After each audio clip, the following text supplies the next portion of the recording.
नमस्कार। आपके YouTube channel सेविकाओं की आवाज में आपका स्वागत है।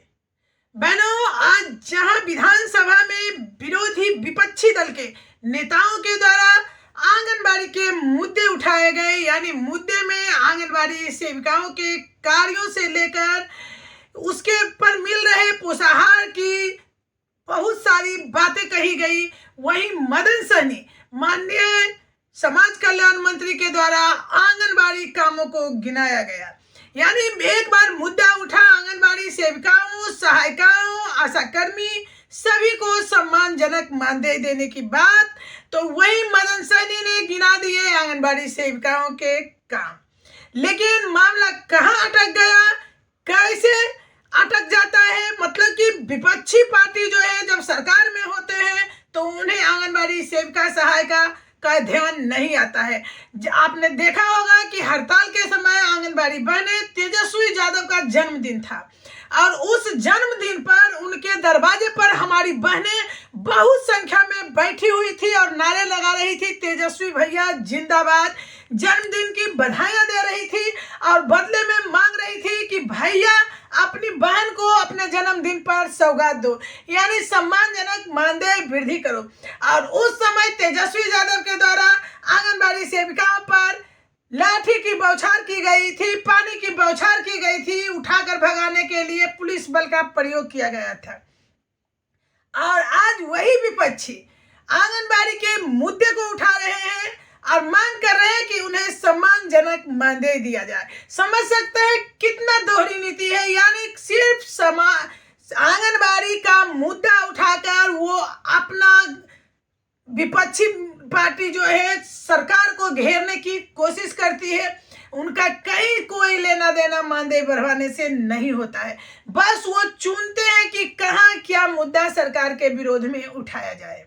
अगर आपको देना ही था तो जिस समय आपका पार्टी का सरकार से गठबंधन था, आप उप मुख्यमंत्री थे, और उसके बाद आपके जन्मदिन पर जब आंगनबाड़ी सेविका आपके दरवाजे पर बैठकर भीख मांग रही थी, अपने मानदेय बढ़ाने की बात कर रही थी, तो उस समय आप चुप क्यों थे? क्यों पानी का बौछार किया? क्यों लाठियाचार्ज की? सुनिए मदन सहनी क्या कहते हैं आंगनबाड़ी सेविकाओं के मानदेय पर। वो बचते नजर आ रहे हैं और उन्होंने जो आंगनबाड़ी के कामों को गिनाया है, उसके बाद वहां पूरे विधानसभा के लोगों ने सुना कि आंगनबाड़ी सेविकाएं कितने काम करती हैं, आंगनबाड़ी केंद्र के द्वारा लाभार्थियों को यानी जनता को कितना लाभ पहुंचाया जा रहा है। उसके बाद आंगनबाड़ी सेविकाओं को क्या मानदेय मिलनी चाहिए? मानदेय कम से कम एक दैनिक मजदूर के भांति भी मजदूरी दिया जाए तो आंगनबाड़ी सेविकाओं को लगभग 26,000 का मंथली देना होगा। चलिए इस पर पूरी विधानसभा में उठ रहे इस सवाल और जवाब पर पूछती है बिहार की पूरी सेविका, क्या सेविकाओं के लिए मानदेय बढ़ेगा सम्मानजनक, या ऐसे ही विधानसभा में सवाल जवाब चलते रहेंगे?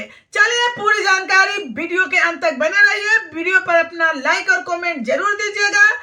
वीडियो को अधिक से अधिक शेयर कीजिए ताकि सभी बहनें इसकी सच्चाई जान सके। इसलिए मैं सभी के माध्यम से कहना चाहते हैं कि आशा, ममता और रसोईया आंगनबाड़ी तमाम लोगों को सम्मानजनक मानदेय मिलनी चाहिए, उनको सम्मान मिलनी चाहिए। आंगनबाड़ियों की हालत अच्छी नहीं है, उसकी निगरानी सही तौर पर की जाए। सेविका, सहायिका, आशा, ममता की स्थिति बदसे बदतर है। लगातार हम लोगों से मिलते रहते हैं, बहुत कम पैसे में जो बताया हमारे सदस्य के 300 रुपया एक डिलीवरी पर मिलता है। इन लोगों का भत्ता बढ़ाया जाना चाहिए, सेविका का, सहायिका का, आशा का, ममता का कमा बढ़ाया जाना चाहिए। जो शक्ति चल रही है उसके दोनों पांच उल्टे हैं। जो बेईमान है वो हमें बेईमान कहते हैं।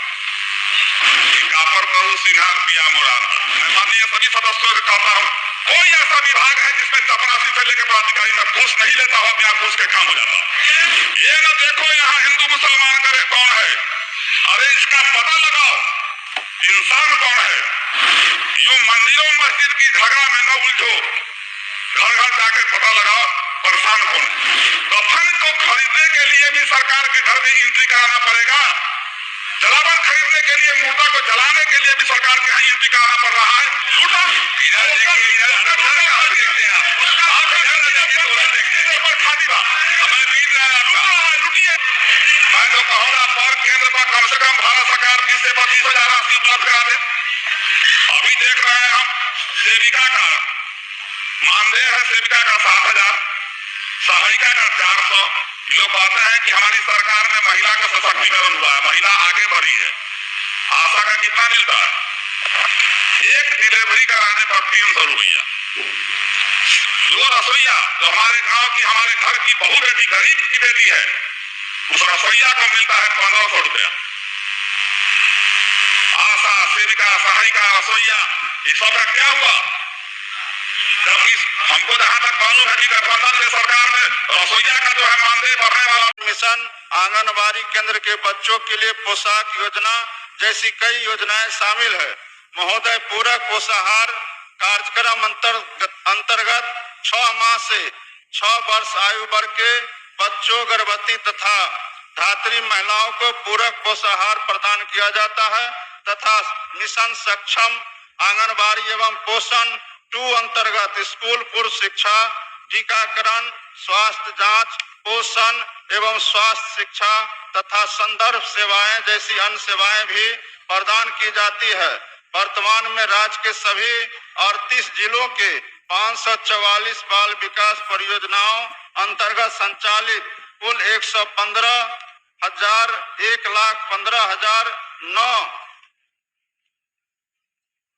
आंगनबाड़ी के माध्यम से पूरक पोषाहार कार्यक्रम का संचालन किया जा रहा है। वर्तमान में आंगनबाड़ी केंद्रों पर भोजन नाश्ता तैयार करने हेतु सभी आंगनबाड़ी को माननीय मुख्यमंत्री जी ने उनके निर्देश पर हम लोगों ने एलपीजी गैस कनेक्शन, जिसमें 2 सिलेंडर तथा 1 बर्नर वाला सिंगल चूल्हा उपलब्ध कराया गया है। साथ ही गैस रिफिलिंग की सुविधा प्रदान की गई है। महोदय, इसके अतिरिक्त इस योजना अंतर्गत आंगनबाड़ी केंद्रों पर स्कूल पूर्व शिक्षा प्राप्त करने हेतु नामांकित 3 से 6 वर्ष के बच्चों में कुपोषण को दूर करने एवं समुचित पोषण उपलब्ध कराने के उद्देश्य से राज्य सरकार द्वारा अपने संसाधनों से नाश्ता के अतिरिक्त सप्ताह में 2 दिन मंगलवार एवं गुरुवार प्रति बच्चा 100 मिलीलीटर दूध, 12 ग्राम पोषक सुधा दूध चूर्ण से तैयार दिया जा रहा है तथा सप्ताह में 2 दिन बुधवार और शुक्रवार अंडा भी दिया जा रहा है और जो बच्चे अंडा नहीं खाएंगे उन्हें भुनी मूंगफली भी दिया जाता है। महोदय, आंगनबाड़ी केंद्र के बच्चों के लिए पोशाक योजना अंतर्गत राज्य के 544 बाल विकास परियोजनाओं के अंतर्गत संचालित सभी आंगनबाड़ी केंद्रों पर स्कूल पूर्व शिक्षा प्राप्त कर रहे 3 साल से 6 आयु वर्ग के सभी बच्चों को 400 रुपया की दर से पोशाक की राशि उपलब्ध कराई जा रही है। महोदय, एक अन्य महत्वपूर्ण योजना प्रधानमंत्री मातृ वंदना योजना है। इस योजना का मुख्य उद्देश्य गर्भवती एवं धात्री महिलाओं के स्वास्थ्य एवं पोषण स्तर में सुधार लाना तथा गर्भावस्था के दौरान हुए एज लॉस के विरुद्ध उन्हें आंशिक रूप से क्षतिपूर्ति प्रदान करना है। इस योजना के अंतर्गत पात्र सभी गर्भवती और धात्री महिलाओं को एक जीवित संतान तक सशर्त नगद लाभ दिया जाता है और द्वितीय कन्या शिशु के जन्म पर 6,000 एकमुश्त दिए जाने का प्रावधान है। वित्तीय वर्ष 2023-24 में इस योजना अंतर्गत कुल 1,45,832 तथा वित्तीय वर्ष 2024-25 में 2,68,687 लाभुकों को इसका लाभ दिया गया और जिसकी चर्चा अध्यक्ष महोदय परसों हमारे माननीय सदस्य अरुण शंकर जी कर रहे थे। तो हम लोगों ने जो बेटी के जन्म पर इतने बड़े संख्या में हम लोग लाभ दे रहे हैं। महोदय, मुझे यह बताने में प्रसन्नता हो रही है कि राज्य की सभी कन्याओं के जन्म से लेकर 21 वर्ष तक के विभिन्न स्तरों पर प्रोत्साहन देने के लिए मुख्यमंत्री कन्या उत्थान योजना संचालित है। संरक्षण, स्वास्थ्य, शिक्षा, स्वावलंबन, चार आयाम इस योजना के स्तंभ है।